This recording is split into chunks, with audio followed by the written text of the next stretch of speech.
Hey guys, Ryan here.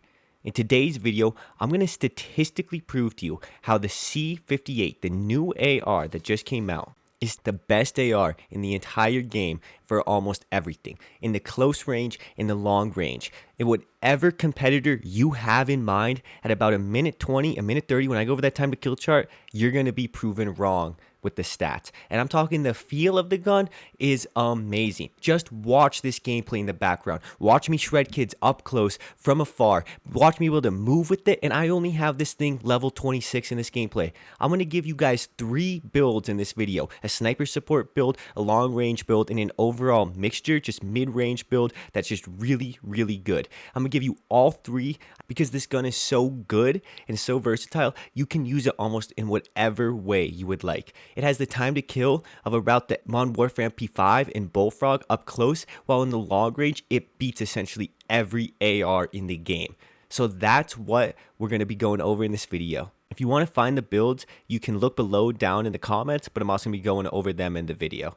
You don't have to like, you don't have to subscribe. I just appreciate anyone who watches these videos, and I hope that you actually enjoy the content. But first off, guys, one of the main things that this gun has is pretty low recoil with even substandard attachments. And let's look at this time to kill chart. The main thing to focus on is that very light pink below the green, which is the Ram 7, and above the orange, which is the Cold War AK. The only gun that beats it up close and in the long range in terms of raw time to kill is the Cold War AK. On this list, I have the Ram 7, the AMAX, the XM4, the Cold War AK, and the C58. Once again, that's the XM4, what most people consider one of the best sniper supports. That includes the FARA, one of the best long-range ARs that I just made a video on. That includes the Ram 7 and the AMAX, 2 of the most powerful ARs. And the only thing in raw damage that beats it is the Cold War AK, and we all know how that thing kicks. Once again, you can look at this time to kill chart. It speaks for itself. I'm going to pull up another time to kill chart comparing the Bullfrog, the Modern Warfare MP5, the XM4, and the C58 to show you how good this gun is up close.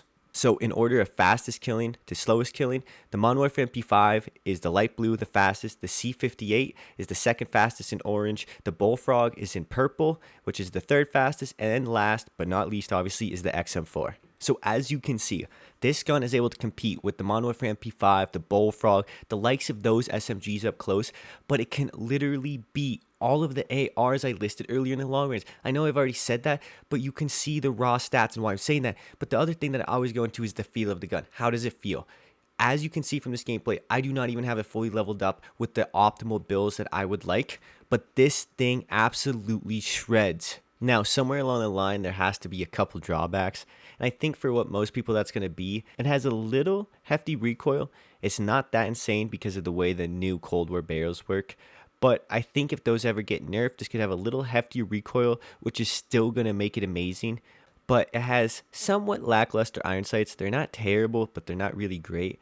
And then the other issue, I think, is just going to be that a lot of people may not even have it unlocked yet. And if they do, they probably don't have it leveled up because I, as I said, only have it level 25. But now I want to go over one of my favorite parts of the gun, and that's just its overall versatility. If you wanted to build it in the long range, you're going to put on a GRU suppressor, the task force barrel, the field agent foregrip, anything higher than just the basic magazine so you have more bullets to use, and then of course the axial 3 times if that's what you prefer. And as I've said before, this long range build will beat almost every AR when it comes to just killing people in the long range. It has low enough recoil, it has good enough handling, it has way more than high enough damage just to annihilate kids and take them out.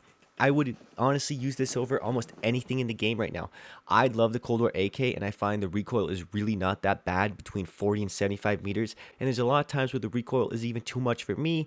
But this gun, I feel so much more confident in the recoil, and I don't even have the best barrel or the right foregrip to help produce it, and it still feels great to me. And you can see within the clips, it is easy to shred kids with this thing, even if they're on a head glitch or not, or they're really far away. But then let's say you wanted to use this gun to back up your sniper. You would easily be able to do that, as you saw with the time to kill charts, and if you built it to address the mobility issues and to increase the ADS time and your sprint to fire time, you will shred kids up close. To do that, you're going to take off the GRU suppressor for the normal suppressor. Don't run a barrel, run the field agent grip again, a bigger magazine, and the 2 key attachments are either the airborne elastic wrap or the serpent wrap. And then in the stock, you're going to want to run the Raider stock or the SAS Combat stock. That's the wrong names. It's essentially just the last two stocks. I'd choose either of those, but preferably the last one because that's the one that boosts your sprint to fire time. That's the main thing, and that's going to be your main weakness against SMGs is because ARs innately have slower sprint to fire times than SMGs. So if you can eliminate that using attachments as much as you can, it's going to be the biggest benefit to your gameplay when running as a sniper support. And now, guys, you probably heard me mention a third build, and this build is going to be two things. One, test your own attachments, build guns for your playstyle, but there are some people who like a gun that's right in between, and this is what this build's going to be. You're going to put on the suppressor, the task force barrel, the field agent grip, a bigger magazine, and the last stock. And obviously you're not going to be able to see people at a lot of ranges that you normally would be able to, but I really think if you have that sprint to fire time and just the iron sights, you can still beam people in the mid-range while also being able to absolutely destroy kids in the close range. The only real competitor that I think this gun has is the Cold War AK. And I think the Cold War AK, guys, is insane right now. It's just a matter if you really can control the recoil and how comfortable you feel with it. I've been running it as a long-range new AMAX replacement, which, by the way, is my next video. And I think it just fits the role of that AMAX perfectly. The AMAX was never a gun that you would take out and destroy people at 100, 150 meters. And that's what the same thing with the AK. It's possible you can hit your shots, but you kind of got to burst it. It's just not like the FARA or the Krig or whatever. Not even like the C58. But what it does have is in the mid-range between 40 and 50, even 60, 75 meters, it's very controllable, in my opinion, with a good bit of practice, but it also just shreds up close. As you saw from those other time to kill charts, if the C58 competed that well with the SMGs, then you have a great idea of how well the Cold War AK did by just seeing how far ahead of it was. Essentially, the Cold War AK has a time to kill on par with the Cold War MP5, which is the fastest killing SMG in the game, aside from the new nail gun and the Fennec in a very specific range. I will say, I think it's pretty safe to say that this gun is going to be pretty meta and used by almost everyone once it gets unlocked and once the word gets out about how good this gun is.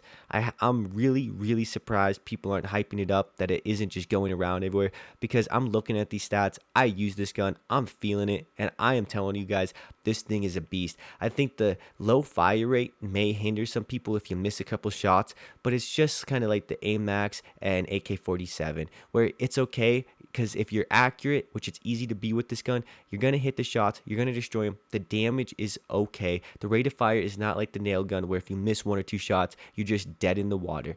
This gun is amazing, guys. As I've said before, you don't have to like, you don't have to subscribe. I just appreciate anyone who watches these videos, and I hope that you can stop by the channel in the future and, you know, say hello, say whatever. But more importantly, hope you enjoy the video. Have a good day. Peace.